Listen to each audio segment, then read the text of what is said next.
अरे आशीष, क्या हाल चाल है? ज्यादा कुछ नहीं, बस यूं ही मैसेजेस देख रहा हूँ। फैमिली ग्रुप आज सुपर एक्टिव है और बदलाव के लिए आज इसमें बाढ़ नहीं आई। घरेलू उपचार के नुस्खों या शायरी की लगभग हर कोई बाजार के उतार चढ़ाव को लेकर बातें कर रहे हैं। हाँ, सच में इक्विटी बाजार एक दिलचस्प मोड़ पर है।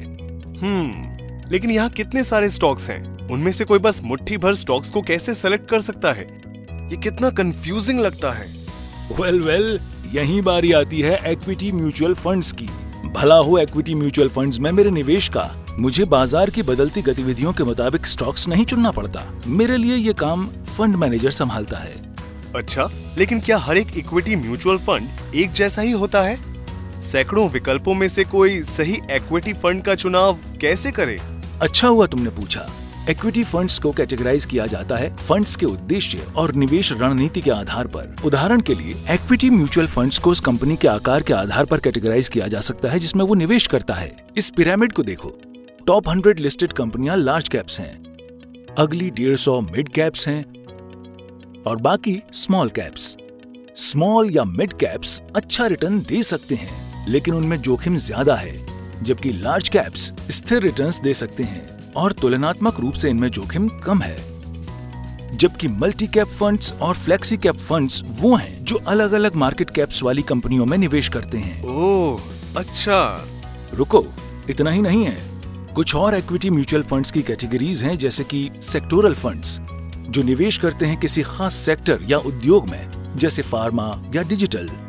थीमेटिक फंड्स जो आपको मदद कर सकते हैं उन कंपनियों में निवेश करने में जिनमें कोई थीम होती है, जैसे कि डिविडेंड यील्ड या क्वांट और कुछ अन्य। जबकि निवेश शैली पर आधारित फंड्स भी हैं जो पालन कर सकती हैं वैल्यू या ग्रोथ अप्रोच का।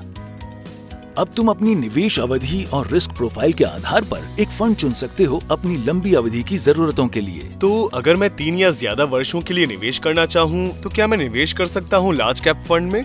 हाँ, इसी तरह स्मॉल कैप फंड में निवेश करने के लिए 7 वर्षों या उससे अधिक का इन्वेस्टमेंट होराइजन और ज्यादा जोखिम उठाने की इच्छा होना बेहतर है। जैसा सोचा था ये उससे समझने में ज्यादा आसान है। लेकिन क्या हुआ अगर मैं इक्विटी के ग्रोथ की क्षमता और डेट द्वारा दी जाने वाली स्थिरता पाना चाहूँ?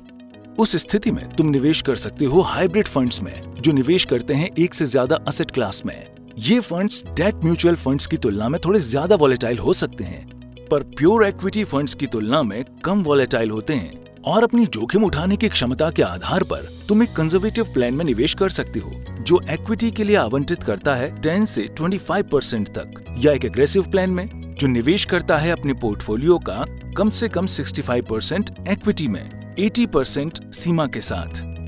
समझ गया। बहुत बहुत शुक्रिया विवेक। अब जब मैं इन कैटेगरीज को जानता हूँ तो मुझ में खुद के लिए सही फंड चुनने लायक आत्मविश्वास है।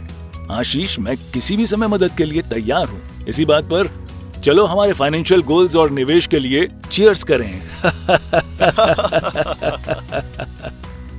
निवेशक शिक्षा और जागरूकता बढ़ाने के उद्देश्य से टाटा म्यूचुअल फंड की एक पहल। म्यूचुअल फंड निवेश बाजार के जोखिमों के अधीन है। योजना से जुड़े सभी दस्तावेजों को ध्यान से पढ़ें।